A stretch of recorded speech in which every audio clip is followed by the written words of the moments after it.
예수님은 성전에서 헌금함을 마주보고 앉으셨습니다.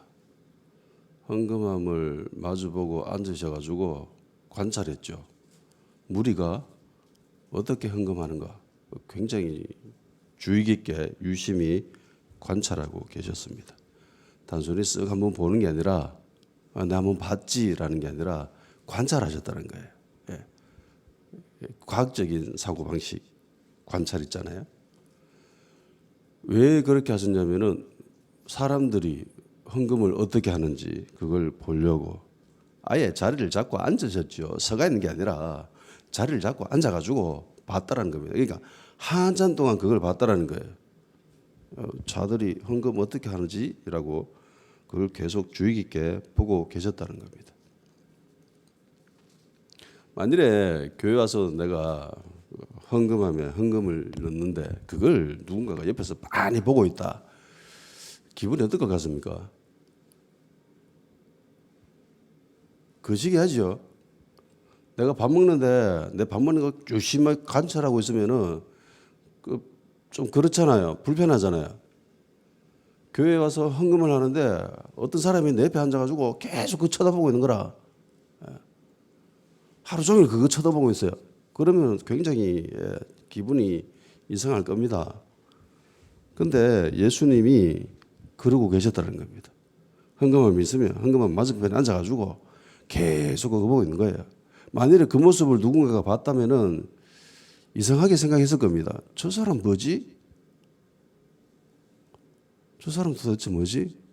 보아하니까 레위인도 아닌 것 같고 뭐 성전에 있는 헌금함에 관련된 사람도 아닌데 왜 저렇게 주의 깊게 지켜보고 있을지라는 그런 생각을 했을 겁니다. 예수님이 이렇게 한 이유는 뭐 헌금을 어떻게 하는지 보려고 했기 때문이죠.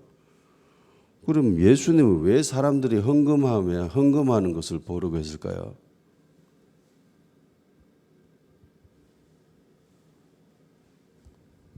단순히 이거 헌금함을 보는 게 아니라 그 헌금을 하는 사람들의 모습을 본 겁니다. 그 모습은 단순히 돈을 넣는 행위가 아니라 마음을 드리는 행위죠. 그죠?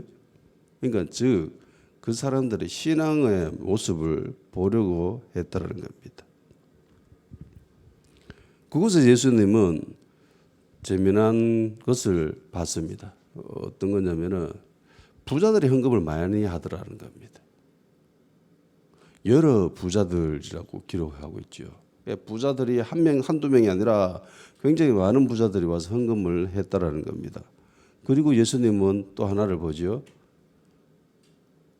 한 가난한 과부, 그러니까 가난한 과부가 한 명 헌금을 하는 것을 봤다라는 겁니다. 그리고 부자들은 헌금을 많이 했다라고 기록하고 있습니다. 그리고 가난한 과부는 두렙돈 한 고드란트를 넣었다라고 합니다.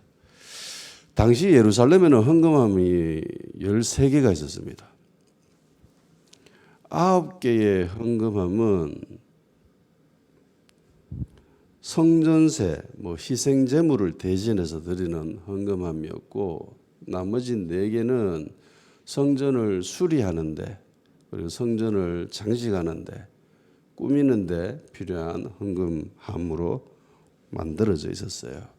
이게 노쇠로 만들었어요. 노쇠로 구리로 만들었는데 헌금함 입구가 우리처럼 그냥 일자 봉투 일자로 이렇게 되는 게 아니라 우리는 왜 일자로 됐냐면은 봉투를 집어넣기 위해서죠, 그죠? 교회 대부분 헌금함 봉투는 입구가 일자로 되어 있습니다. 봉투를 넣기 위해서. 봉투 안에 우리가 뭐 넣죠? 지폐를 넣습니다, 그죠? 그런데 당시에는 지폐 문화가 아니잖아요. 지폐는 근래에 들은 화폐 방식입니다. 왜냐하면 이 지폐라고 하는 것은 인쇄술이 발달되어야 찍을 수 있거든요. 만들어낼 수 있어요. 인쇄술이라는 것 자체가 인류 역사상 발견된 지 얼마 안 됐습니다. 그러니까 최근래에 생긴 게 이 지폐예요. 그러면 대부분 역사 속에서 인간이 사용한 지폐, 화폐는 동전입니다. 동전. 여기 보면은 동전의 단위가 두 개가 나와요. 렙돈이 나오고 고드란트가 나오잖아요. 렙돈은 팔레스타인의 최소 화폐 단위입니다. 우리나라로 치면은 뭐 10원, 뭐 1원도 있지만은 1원은 이제 거의 보기 힘들잖아요. 그리고 고드란트라고 하는 거는 이거는 로마의 화폐 단위예요. 최소 화폐 단위. 그러니까 한 고드란트는 두 렙돈이 되는 거예요.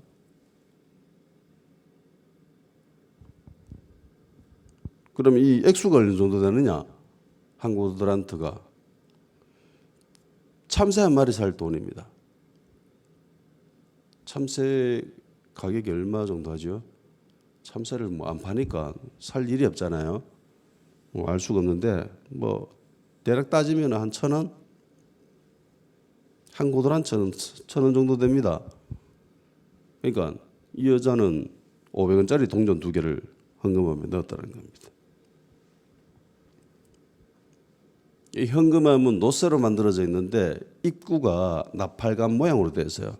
그러니까 입구는 굉장히 넓은 나팔관이 입구는 크고 끝으로 갈수록 좁아지잖아요. 그런 것처럼 이 현금함이 그렇게 생겼어요. 그래서 동전을 넣기 굉장히 유리하죠. 손 넣을 정도의 구멍은 안 되고 입구는 굉장히 크지만은 그러니까 모래시계에 모래가 빠져나가는 그 모양처럼 모래가 위에는 많이 쌓여 있지만은 끝에는 조금씩 떨어지지 않습니까? 예, 그런 것처럼 그렇게 돼 있는 거예요. 그래서 여러 부자들이 와서 헌금함에 헌금을 드렸다고 합니다. 우리는 뭐 봉투로 집어넣으니까 저 사람이 헌금을 많이 했는지 적게 했는지 알 수가 없죠. 옆에서 아무리 지켜봐도 알 수가 없습니다. 봉투 안에 수표 적든지, 그죠? 아니면은 뭐 5만 원짜리 몇 장 집어넣어도 이게 그렇게 큰 액수는 아니에요. 그런데 당시는 동전이잖아요. 동전은 헌금을 많이 들으려고 하면 동전을 어떻게 해야 될까요? 단순히 개수가 많아지면 됩니다. 동전 개수가 많아지면 됩니다. 물론 뭐 금화도 있었겠지만은 금화는 귀하기 때문에 그렇게 자주 드리지는 않아요.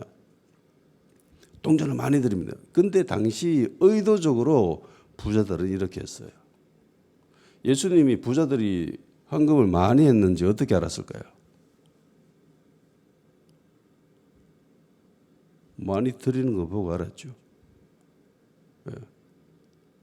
동전 주머니를 들고 왔을 겁니다.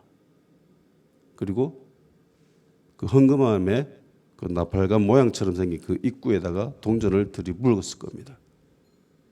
그럼 입구에 동전이 순간적으로 확 차이겠죠. 근데 빠져나가는 통로는 좁아요. 그러면 그 많은 동전이 빠져나갈 때쯤 한참 기다려야 되겠죠. 그리고 노쇠로 만들어져 있습니다. 소리가 나요. 동전도 금속으로 만들었지 않습니까? 들이부면은 은이나 뭐 금이나 이런 걸로 만드는데 들이부면 그것들이 또르르 하고 떨어져요. 그 소리가 잘 들리겠죠. 그러니까 두 랩돈인 걸 어떻게 알았는가? 땡그랑 땡그랑 2개 소리, 땡그랑 한 푼, 땡그랑 2푼, 똑 떨어지는 소리를 들었기 때문에 여자가 2랩돈을 드립니다. 동전 2개 던져요. 근데 그걸 자랑스럽게 그렇게 했을까요? 사람들 모두 다 동전 2랩돈 드린다 이러면서 자랑하면서 과시하면서 그렇게 드리겠습니까? 자기 앞에 부자들이 나와서 들이붓습니다. 동전을 막. 그런 가운데 이 여인은 동전 2개, 500원짜리 2개 들고 와가지고 드려야 돼요. 조심스럽게 드릴 수도 있는데 그렇게 될 수가 없습니다. 소리가 나요. 예수님은 헌금함 맞은편에 앉아가지고 그 모습을 보고 있었습니다. 부자들은 마치 경쟁이라도 하듯이 자기가 신앙심이 얼마나 뛰어나는가 그걸 과시하듯이 동전을 들어붓습니다. 그런데 과부는 꼴랑 동전 2개예요. 우리로 치면 500원짜리 2개. 만일에 내가 그 과부다. 내가 하나님께 헌금을 드려야 되는데 수중에 500원짜리 2개밖에 없다. 그리고 내 앞에 부자들이 막 헌금을 많이 드리는 걸 자기가 봤습니다. 자기가 이번에는 헌금을 드려야 된다고. 만일에 그 과부가 내다라고 생각을 하면은 기분이 어떨 것 같아요?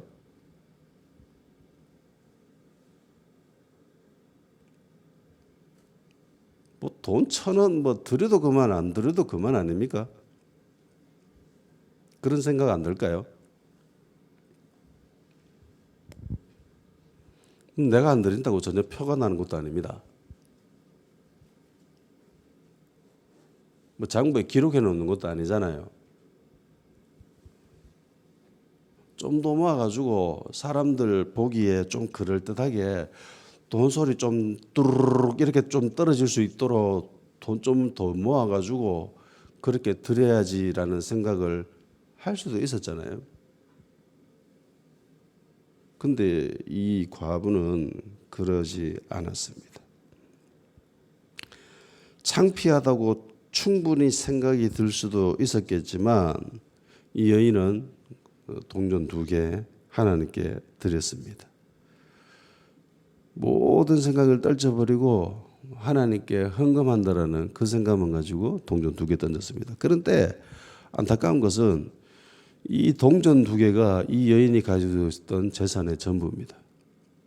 이게 생활비예요. 이게 전부예요.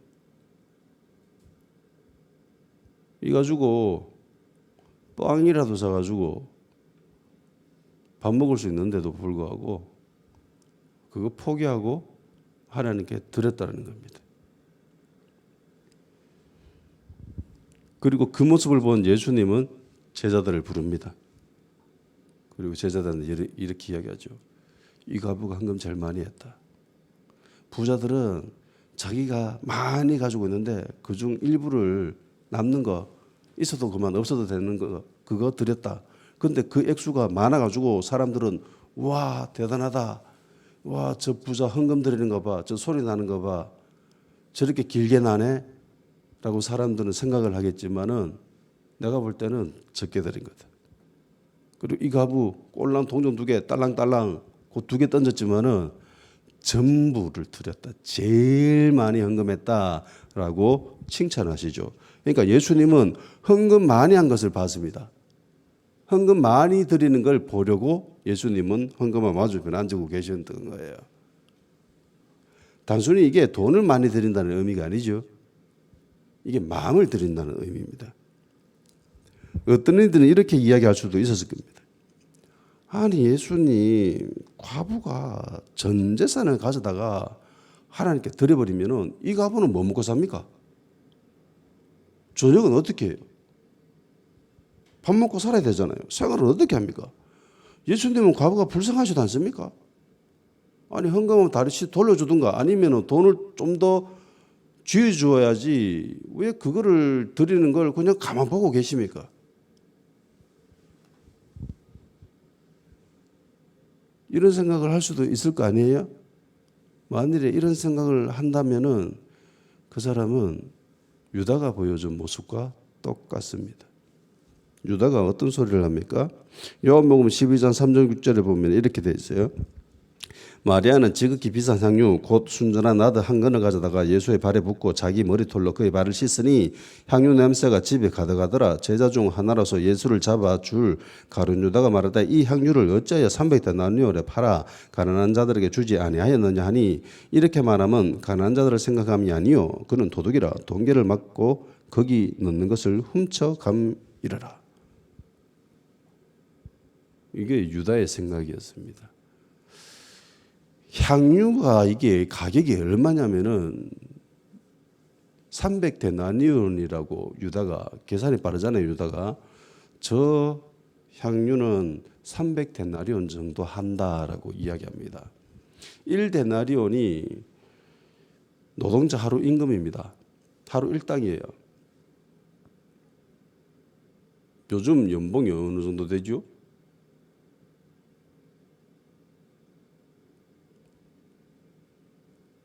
한 3천만 원 정도 한다면 이 3천만 원 정도 하는 거예요. 1년 연봉 3천만 원을 예수님에다가 들이부어 버린 거예요.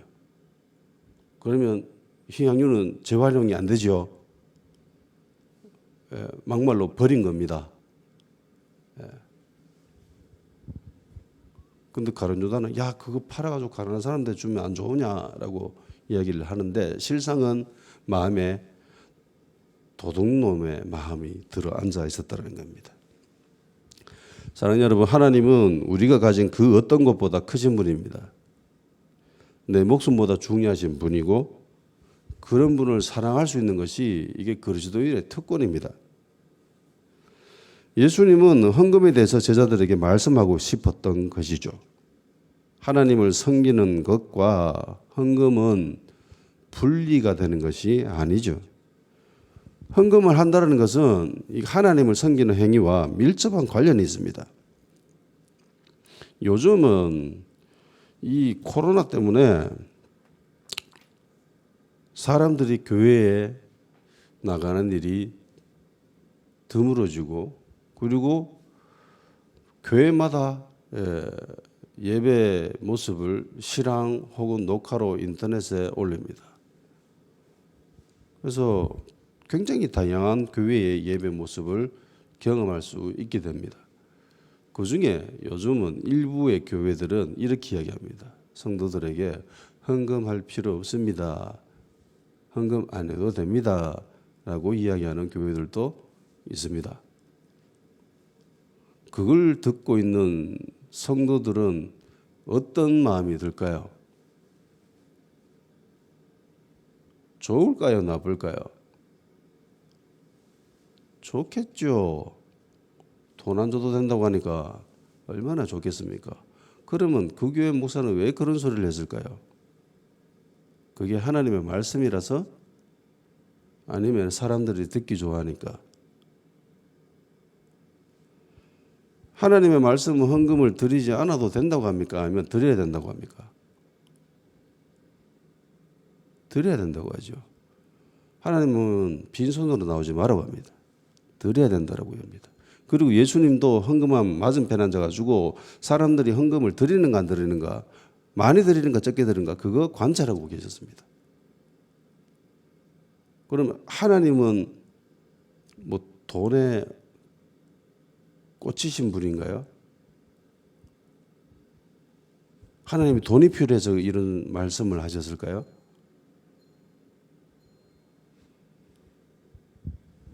내 보물이 있는 곳에 네 마음이 있다라고 하나님은 말씀하고 계십니다. 그 보물 그냥 말 그대로 보물입니다. 요즘은 돈이 보물이잖아요. 돈이 있는 곳에 내 마음이 있다라는 거예요. 내가 지출을 어디에 많이 하는가라고 하는 것은 내 마음이 거기 있기 때문입니다. 그죠? 거기에 내 마음이 있기 때문이에요. 하나님은 질투하시는 하나님이라고 하십니다. 하나님보다 더 사랑하는 것을 하나님은 기뻐하지 않으시죠.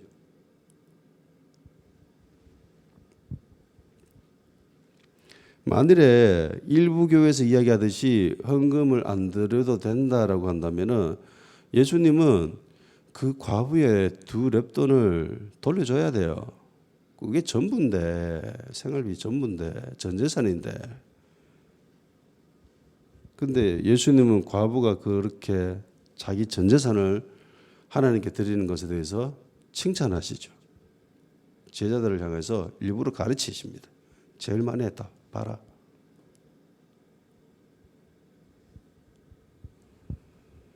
예수님은 사람들이 헌금을 많이 하나 적게 하나 굉장히 주의 깊게 관찰하셨다는 겁니다. 그리고 제일 많이 드린 과부의 모습을 보고 칭찬하십니다.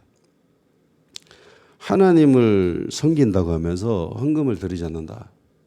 나는 하나님을 믿습니다. 예수님을 믿습니다. 라고 하면서 헌금을 드리지 않는다라고 하면서 안 드린다라고 하는 것은 그거는 하나님을 섬기는 사람이 아니에요.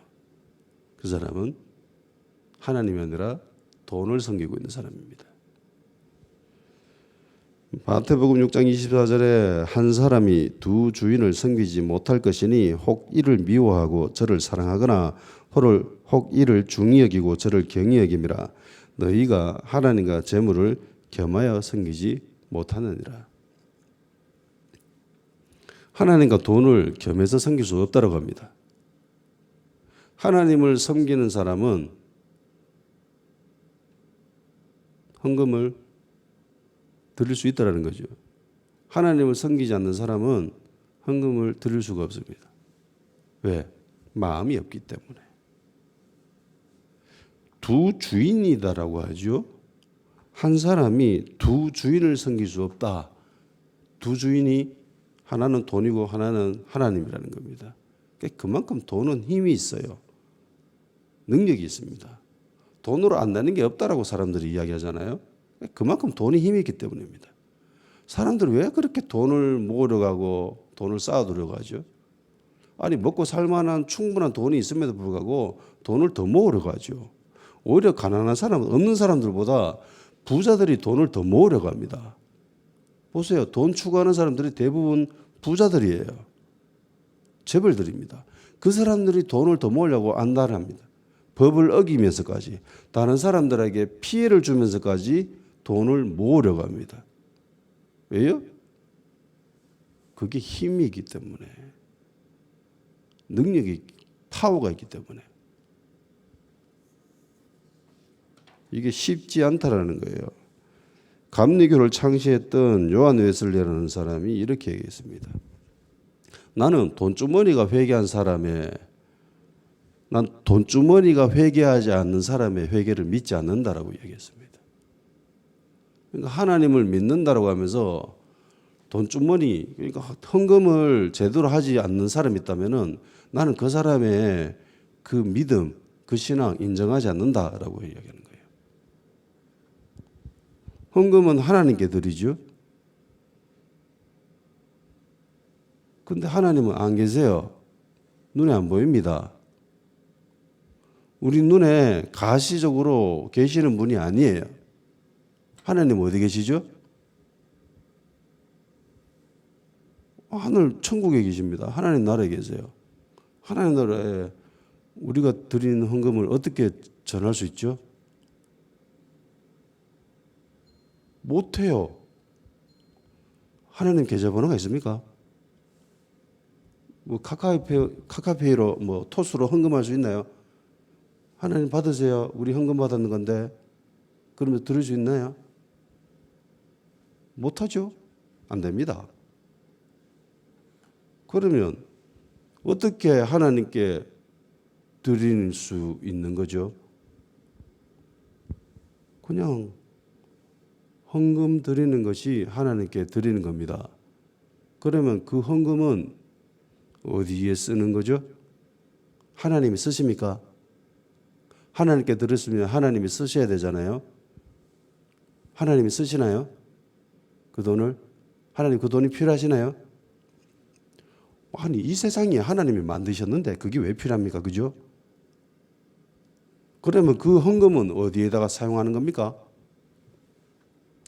당시 헌금은 세 용도로 사용되었습니다. 헌금함이 하나는 성전세, 하나는 성전수리였죠. 그러니까 성전을 유지하는 데 헌금을 사용했습니다. 그리고 또 제일 중요한 게 있죠. 레위인들의 생활비입니다. 레위인들은 기업이 없잖아요. 다른 모든 지파는 기업이 있습니다. 근데 레위 지파는 기업이 없어요. 다른 지파들이 하나님께 드리는 헌금으로 레위인들은 생활을 하는 거예요. 그리고 또 하나는 구제비로 이 헌금을 사용을 했습니다. 고아와 가부들, 이 사람들은 기업이 없어요. 자기들을 먹여 살려줄 사람이 없습니다. 그래서 이들을 구제하는 용도로 사용을 했습니다. 교회 헌금도 마찬가지죠. 교회 헌금도 거의 동일합니다. 교회 건물을 유지하는 용도로 헌금을 사용합니다. 그리고 사역자들 생활비로 헌금을 사용합니다. 그리고 구제비, 선교 헌금 이것으로 사용을 합니다. 이것을 사용하는데 그러니까 교회 월세 내고 목사들 사례비 주는 것이 헌금 사용 용도라는 거예요. 여기에 대해서 의문을 품고 이게 어떻게 하나님께 드리는 겁니까? 라고 생각한다면 그 사람은 가룟 유다의 마음이라는 거예요. 도둑놈의 신부입니다. 당시 성전은 헤롯이라고 하는 유대인이 아닌 이두메 사람이 증축했습니다. 첫 번째 솔로몬이 지었던 이 성전 이것이 무너지잖아요. 그리고 포로 기생할 때에 느헤미야가 와서 이 성전을 새로 건축합니다. 근데 이게 되게 초라했습니다. 포로 생활할 때 세운 성전이라 그 사람들이 무슨 돈이 있었겠습니까? 그리고 적들이 늘 수시로 침략하려고 기회를 엿보고 있는 상황이었어요. 그래서 굉장히 불안한 상황 속에서 성전을 지었습니다. 성벽을 지었어요. 그렇기 때문에 굉장히 초라했습니다. 이것을 헤롯은 진짜 건축의 대가거든요. 수많은 도시들을 건축했고 그래서 건축가로서 일가견이 있었던 사람이었습니다. 그래서 굉장히 멋들어지게 성전을 증축했습니다. 그래서 예수님의 제자들조차 예수님한테 자랑할 정도였죠. 예수님 성전을 한번 보십시오. 얼마나 아름답습니까? 그렇게 자랑할 정도로 성전이 굉장히 멋졌습니다. 그런데 예수님은 성전을 보시고 우셨지요. 저거 무너진다. 그리고 예수님은 성전의 그 모습을 보고 그 모습 자체로는 별다른 감흥을 못 느끼셨던 것 같습니다. 그리고 예수님은 성전에서 제사를 주관하고 있는 사두개인들을 향해서 예수님은 어떤 마음을 가지고 계셨죠? 사두개인들은 예수님을 향해서 어떤 마음을 가지고 있었습니까? 호의적으로 대했습니까? 아니면 적대적으로 대했습니까? 사두개인들은 예수님을 잡으려고 했습니다. 결국에는 잡아서 죽이려고 했죠. 그리고 그들의 소원대로 예수님은 십자가에 못 박혀서 돌아가셨습니다. 헌금의 주된 용도가 성전을 유지하는 거였습니다. 그런데 예수님은 그 성전이 무너진다고 이야기하고 그 성전의 아름다움이 현혹되지 않았습니다. 그러니까 성전을 유지하고 보수하고 뭐 꾸미고 이런 것에 별 관심을 두지 않으셨죠. 그리고 사두개인들이 생활을 하는데 생활비로 헌금이 사용되어졌습니다. 사두개인들은 자기를 잡아 죽이려고 합니다. 그리고 예수님도 사두개인들을 향해서 굉장히 공격적으로 대하시죠. 그런데도 불구하고 예수님은 헌금을 드리나 안 드리나 그걸 굉장히 주의 깊게 보고 헌금 많이 드리는 것을 칭찬하셨습니다. 이거 어떻게 해석해야 될까요? 어떤 사람들이 이야기하죠.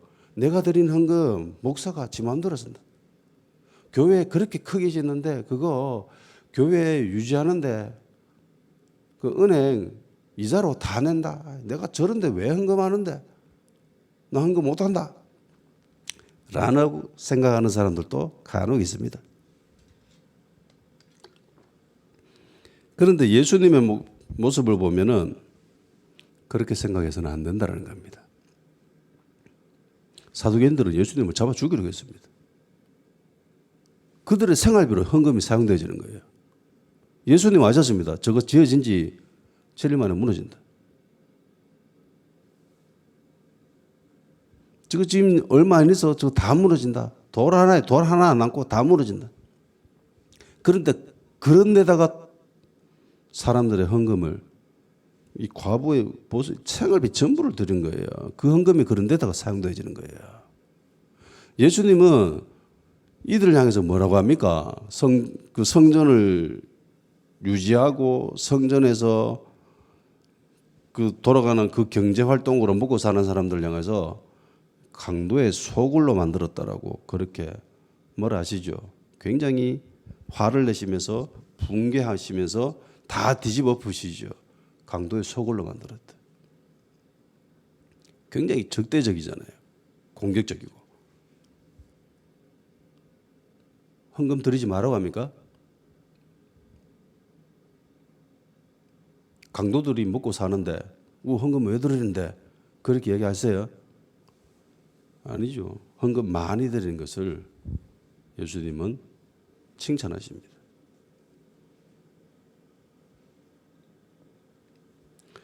그러니까 헌금을 하는 사람은 나는 하나님께 드린다라는 그 생각으로만 드려야 돼요.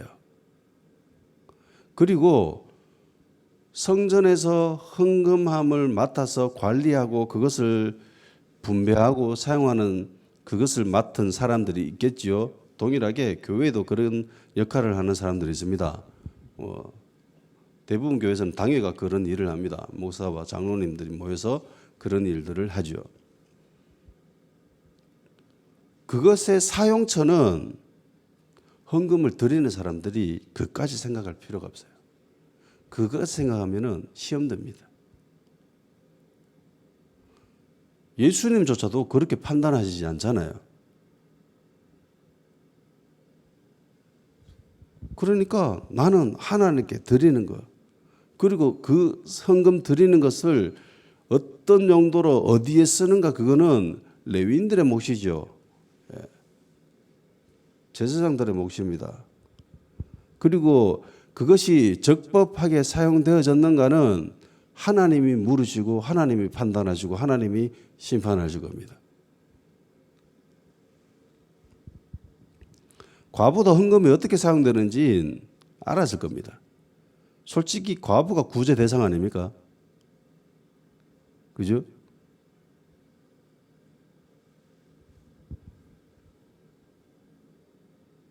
강도의 소굴로 만들었을 만큼 당시 성전에 이런 성전 헌금하는 그 관련돼서 부패가 굉장히 만연했다는 겁니다.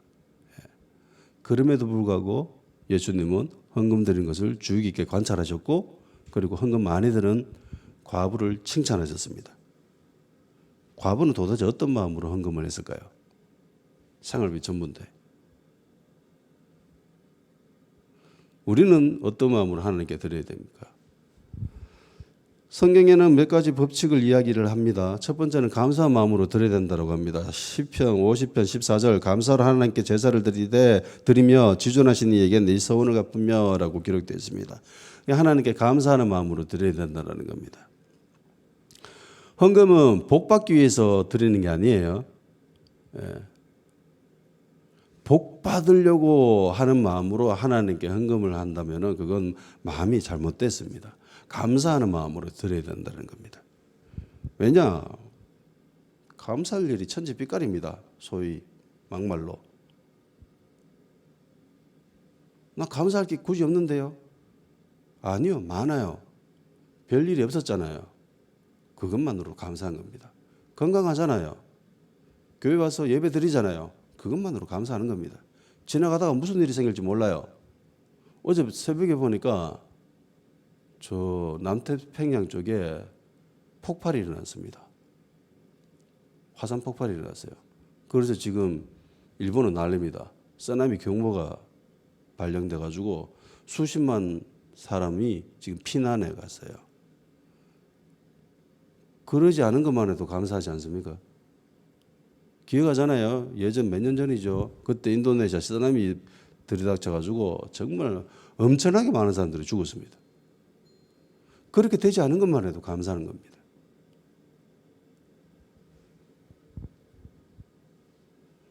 모든 것이 하나님께로부터 나서 하나님께 돌아가는 것이 이게 자연의 법칙입니다. 우리들 역시 그렇고 내가 가지고 있는 것이 내 것이 아니라 하나님의 것이죠. 그리고 두 번째는 정직한 마음으로 드려야 됩니다. 즐겁고 기쁜 마음으로 드려야 됩니다. 출애굽기 25장 2절 이스라엘 자손에게 명령하여 내게 예물을 가져오라 하고 기쁜 마음으로 내는 자가 내게 바치는 모든 것을 너희는 받을지니라. 역대상 29장 17절 나의 하나님이여 주께서 마음을 감찰하시고 정직을 기뻐하시는 줄을 내가 아나이다.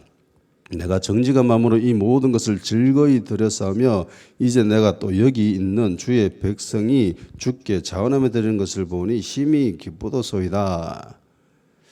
과부에게는 목숨과도 같은 두 렙돈이었습니다. 이거 과부가 아까워했을까요? 아까워하는 마음이 더 많았다면은 못 들었을 겁니다.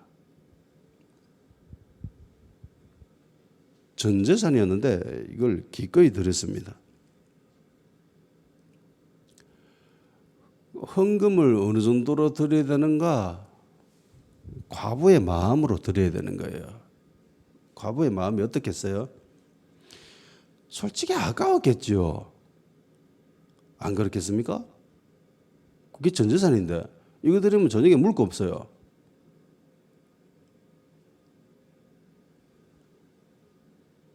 빵 사 먹을 돈이 이 전부예요. 근데 이 드리고 나면은 자기가 생활이 안 돼요. 아깝겠지요. 헌금 액수를 어떻게 해야 되는가? 드릴 때 와 이거 아까운데 라는 생각이 들어야 이게 정상입니다.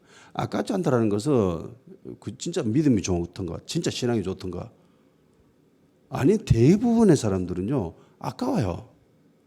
그럼에도 불구하고 하나님께 드려야 된다는 거예요. 드릴 수 있어야 된다는 겁니다. 그게 그리스도인들의 모습이라는 겁니다.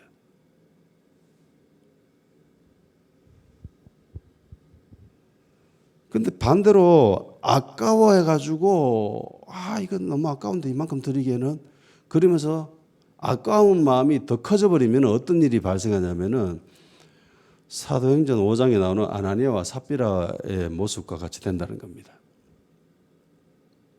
4장 끝에 보면은 바나바가 자기 땅을 팔아가지고 헌금합니다. 그리고 사람들이 그 모습을 보고 와, 네 바나바는 대단하다. 너 참 능력 있고 대단한 믿음을 가졌다. 너 신앙 참 멋지네라고 하면서 바나바를 칭찬합니다. 권위자라는 별명까지 붙죠. 그 모습을 본 아나니아와 삽비라 이 두 부부는 우리도 한번 하자. 우리도 교회에 뭐 나가지고 장로도 되고 뭐 권사도 돼야 되지 않겠나 이러면서 그들도 역시 가지고 있었던 땅을 팝니다. 그리고 하나님께 헌금을 하죠. 근데 다 드리기에는 좀 아까웠어요. 그래서 일부를 빼돌립니다. 그리고 하나님께 드렸습니다. 모든 사람들이 칭찬했겠죠. 와, 바나바도 저랬는데 와, 아나니아 삽비라 쟤들도 대단하다. 믿음 봐라. 엄청나네. 라고 했는데 베드로는 알았죠. 성령으로 알았습니다. 그래서 묻습니다. 아나니아는 이 판 것이 이 값의 전부가 아나니아가 속이죠. 왜? 전부입니다. 하나님도 섬기고 싶고 재물도 섬기고 싶고 아까워서 다 못 드렸어요. 그래서 아나니아는 죽게 됩니다. 아내 삽비라가 들어왔습니다. 베드로가 또 묻습니다. 이게 전부 맞냐? 부창부수라고 남편과 똑같이 이야기합니다. 네, 전부입니다. 그 아내도 역시 죽임을 당합니다. 사람들은 이야기합니다. 왜 죽였습니까, 하나님? 하나님께 헌금했는데 땅 팔아가지고 헌금까지 했는데 왜 죽게 만들지요? 라고 하면서 원망하는 사람들도 있을 수 있을 겁니다. 근데요, 하나님이 아나니아와 삽비라를 아껴서 죽였습니다. 이상하지요? 왜 아껴서 죽였다? 아나니아와 삽비라를 아끼는 마음으로 죽임을 당하게 했습니다. 우리에게는 두 가지 죽음이 있습니다. 육체의 죽음이 있고 영혼의 죽음이 있습니다. 어떤 죽음이 더 중요하죠?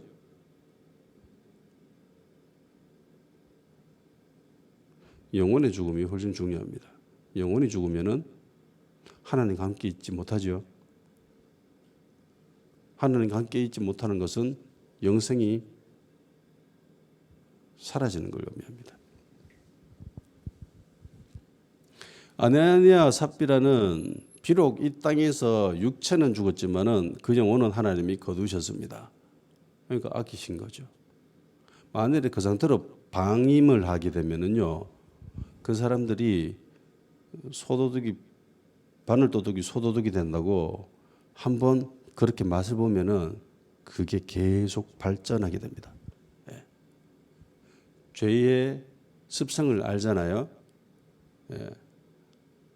이게 만족이 안 돼요. 그 다음부터는 같은 정도의 같은 분량의 죄를 지어도 이게 더 이상 만족이 안 돼요. 그래서 점점 강도가 세어지고 결국에는 양심을 잃고 믿음에서 파손되어서 떨어지게 됩니다. 그걸 방지하기 위해서 예수님이 아나니아와 삽비라를 하나님이 데리고 가신 거예요.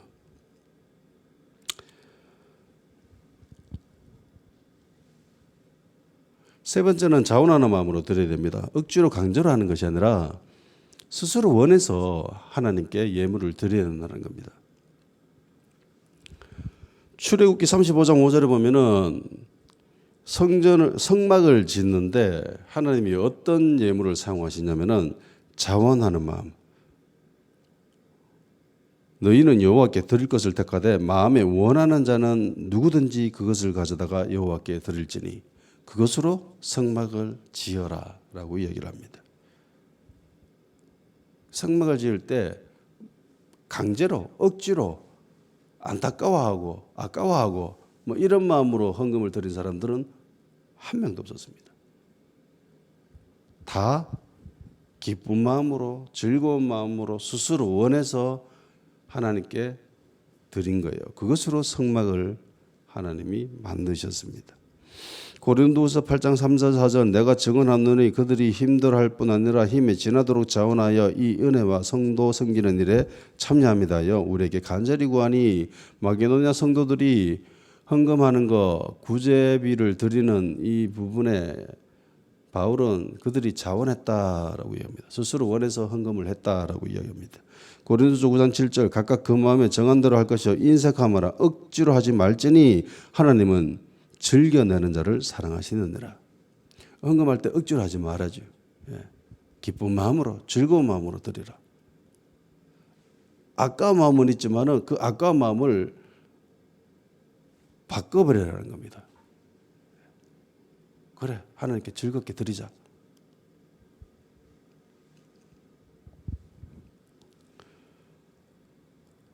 마음이 하나님께 있다라는 것을 보여주는 것이 바로 헌금하는 행위라는 거예요.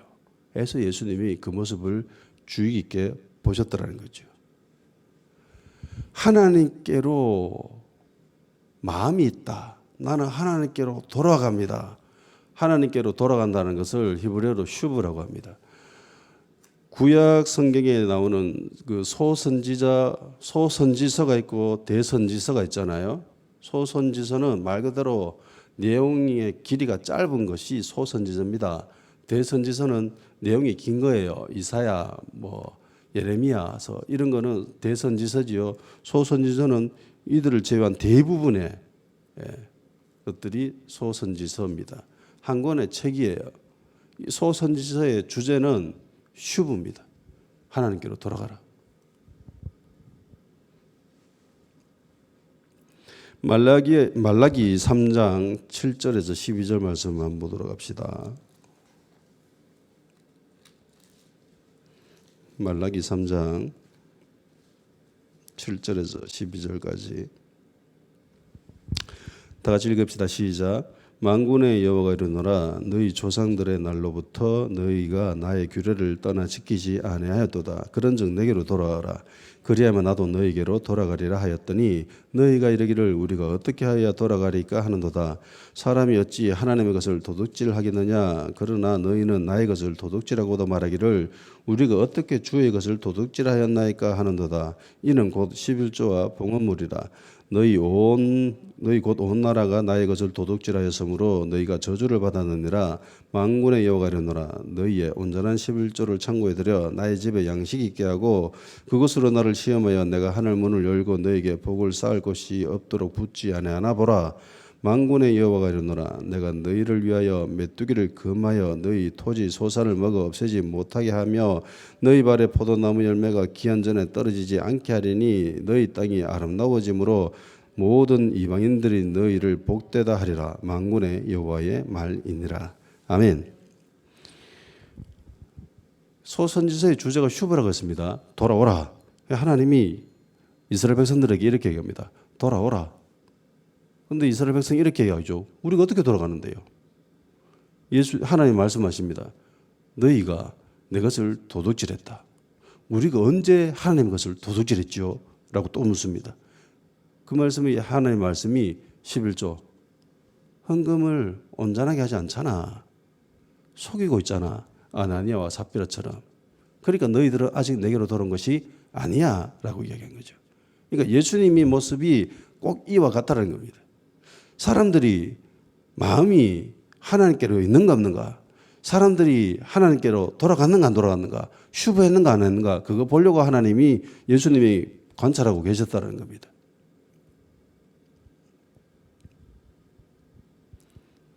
절대로 이 헌금과 신앙은 떨어져 있는 것이 별개가 아니에요. 굉장히 밀접한 관련이 있습니다.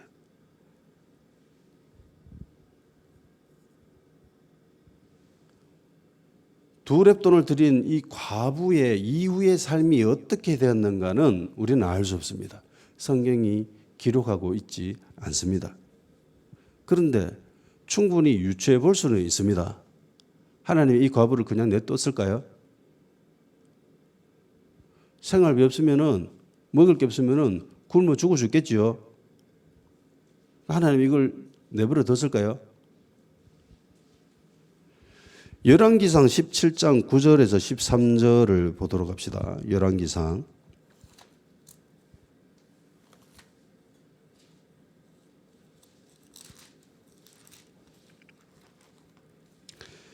두 렙돈을 드린 과부의 모습과 유사한 모습이 열왕기상 17장에 나옵니다.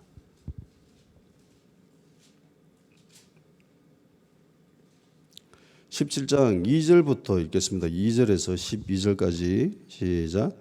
여호와의 말씀이 엘리야에게 임하여 이르시되 너는 여기서 떠나 동쪽으로 가서 요단 앞 거리 시내가에 숨고 그 시냇물을 마시라. 내가 까마들에게 명령하여 거기서 너를 먹이리라 하리라.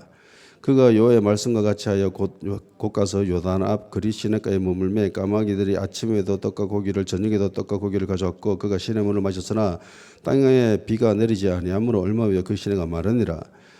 여호와의 말씀이 엘리야에게 임하여 이르시되 너는 일어나 시돈에 속한 사르밧으로 가서 거기 머물라. 내가 그곳 과부에게 명령하여 내게 음식을 주게 하였느니라. 그가 일어나 사브라스로 가서 성문에 이를 때에 한 과부가 그곳에서 나뭇가지를 줍는지라. 이에 불러 이르되 청하건대 그릇에 물을 조금 가져다가 내게 마시게 하라. 그가 가지러 갈 때에 엘리야가 그를 불러 이르되 청하건대 네 손에 떡 한 조각을 내게로 가져와라. 그가 이르되 당신의 하나님 여호와께서 살아계심을 두고 맹세하노니 나는 떡이 없고 다만 통에 가루 한 움큼과 병에 기름 조금뿐이라. 내가 나뭇가지 둘을 주어다가 나와 내 아들을 위하여 음식을 만들어 먹고 그 후에는 죽으리라.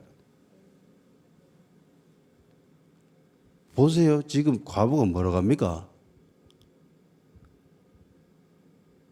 그야말로 최후의 만찬이에요. 사형수가 마지막에 음식을 먹잖아요. 그것처럼 이제 먹을 게 다 떨어졌어요. 애 하나 남아있는데 집에 남아있는 양식이 요거밖에 없는데 나뭇가지 좀 주워가지고 요 가지고 불 질러가지고 떡 하나 만들어 먹고 빵 한 개 만들어가지고 그거 먹고 이제 죽으려고요. 라고 하는데 지금 엘리야가 뭐라고 합니까? 그거 너가 먹지 말고 나한테 줘. 잔인하지 않습니까? 엘리야가 왜 이런 소리 합니까? 하나님이 하라고 했기 때문에. 그러면 하나님 정말 잔인하지요?